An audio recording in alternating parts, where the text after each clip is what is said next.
Hai guys, welcome back to Gios Class. Nah, hari ini kita akan membahas tentang investment. Investment ya, investasi dalam saham ya. Nah, tapi kita akan membahas accounting. Accounting ya. Kalau misalnya perusahaan itu investasi di saham, bagaimana caranya eh, eh, pencatatan dari jurnal eh, investasi di saham. Nah, kita tahu ya, aku kayak sepertinya udah bikin videonya juga tentang investasi di saham ya. Mungkin aku mau jelaskan sedikit ya. Jadi ketika perusahaan itu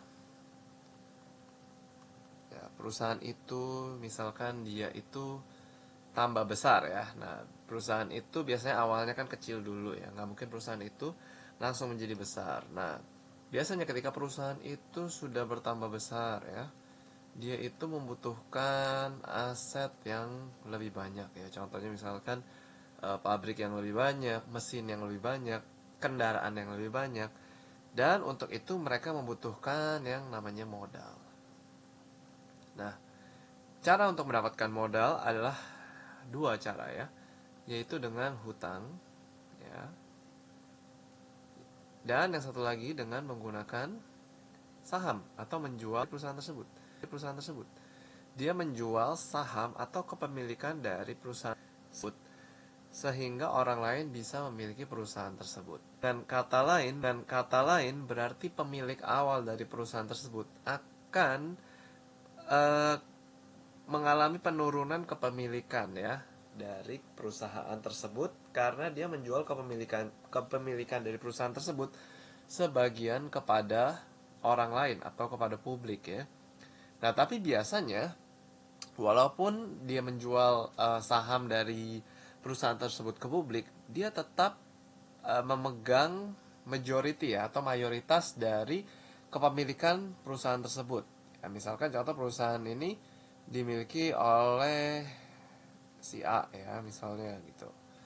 Nah, Bapak A ini misalnya menjual ya. Nah, dia ibaratnya kayak makin besar yang di makin besar yang di makin besar yang di makin besar yang di makin besar yang di makin besar yang di makin besar yang dia jual kepemilikan dari sahamnya, otomatis duit yang dia dapat untuk modal membesarkan perusahaannya ini juga makin besar ya. Contoh misalkan yang dijual itu adalah 20%. Nah, 20% ini nanti akan dibeli oleh yang namanya publik ya, atau orang-orang biasa ya, yang dijual melalui bursa efek ya. Dan si bapak memiliki ya dari dari dari perusahaan besar sebesar 80%. Jadi kontrolnya masih besar ya. Kalau misalkan dia itu masih memiliki kontrol di atas 50%, berarti dia itu masih memiliki kontrol yang cukup besar di dalam perusahaan tersebut. Tapi kalau udah di bawah 50%, dia berarti kalah kontrolnya sama publik yang memiliki perusahaan tersebut ya. Apalagi ada perusahaan lain cukup signifikan. Misalkan ada perusahaan yang membeli perusahaan sudah perusahaan ini sudah perusahaan ini sudah perusahaan ini sudah perusahaan ini sudah perusahaan ini sudah perusahaan ini sudah perusahaan ini sudah diambil alih oleh perusahaan yang membeli perusahaan ini gitu. Nah, biasanya sih kalau publik itu tidak membelinya itu nggak banyak ya. Biasanya sih di bawah 10% untuk masing-masing individual ya. Kalau misalnya dia udah membeli di atas 10%, berarti dia cukup banyak modalnya sih satu orang ini ya, dan bisa mengkontrol perusahaan ini cukup lumayan. Dia punya punya andil yang cukup lumayan nantinya ya. Oke. Nah, itu yang namanya share investment ya. Nah, kita akan melihat ya. Nah, seperti nah, nah, nah, untuk di 0 sampai 20% dan untuk di 20 sampai 50% dan 50% dan sampai 100% ya. Nah, ini ada ketentuannya masing-masing ya di dalam akuntansi. Ya, kalau untuk di antara 0 sampai 20% kita kenal dengan cost method ya. Di 20 dengan equity method.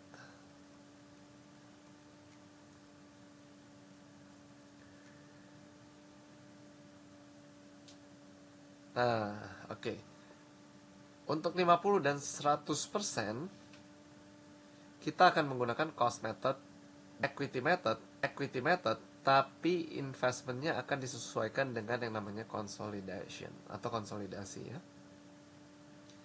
Oke, nah kita akan belajar dulu gimana kita menulis jurnal untuk perusahaan atau untuk investor yang membeli dengan ownership di bawah 20% sampai 20 0 sampai 20%.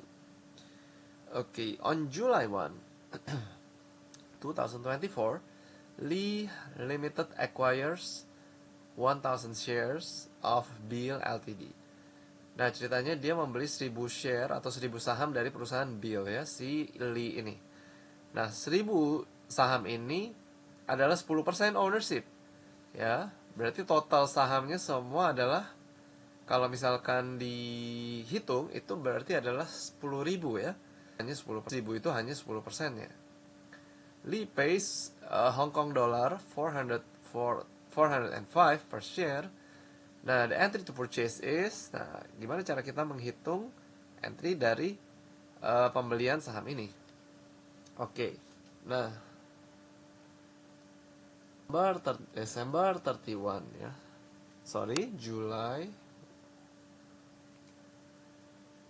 1. Nah, karena dia membeli saham ini, maka kita akan menulis share investment. Dan lalu kita akan menulis juga cash ya, karena dia mengeluarkan uang cash. Nah, share investmentnya adalah sebesar 405 kali 1000, yaitu 405.000. Kredit sama share itu di debit ya. Lalu cash, aset keluar di kredit 405.000. Oke, jadi dia mempunyai investment ya 405.000 silly ya, dan dia keluar cash sebesar 405.000 ya. Nah, lalu during the time Lee owns the share, it makes entries for any cash dividend ya. If Lee receive Hong Kong dollar 20 per share dividend on December 31, the entry is, nah kita buat sekarang Desember 31. Nah, kita tulis cash ya, karena dia dapat 10.000 share. Kalau 1000 share kalau dia dapat 20 kali share, berarti 20 kali 1000 itu adalah 20.000 ya. Nah, lalu dia akan juga mendapat dividen revenue ya. Nah, ini kayak sales revenue gitu ya. Tapi ini adalah dividen revenue ya.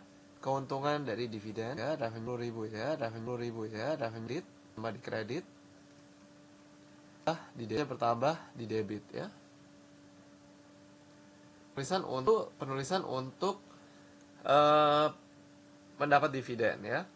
Nah, ternyata assume that Lee Corporation receive net proceeds of Hong Kong 395,000 on the sale of its Bill shares ya, sorry kepotong dikit, on February 10, 2018 because the share cost 405. Lee incurred a loss ya, ini kepotong dikit lagi, a loss, kerugian, incurred a loss atau kerugian sebesar 10.000. To record is, nah jadi ceritanya dia menjual ya pada Februari 2018 dia menjual sebesar 395 ya, padahal dia belinya 405, berarti dia rugi 10.000 ya.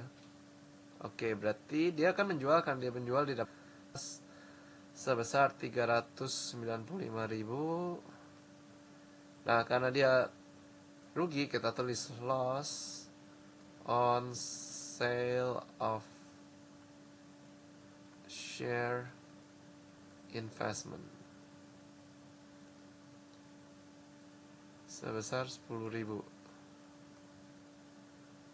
Nah, lalu di kreditnya kita potong ya, karena investmentnya dia sudah dijual, jadi kita harus kurangin sebesar 405.000 ya, ini pada awal, investasi dia pada awalnya.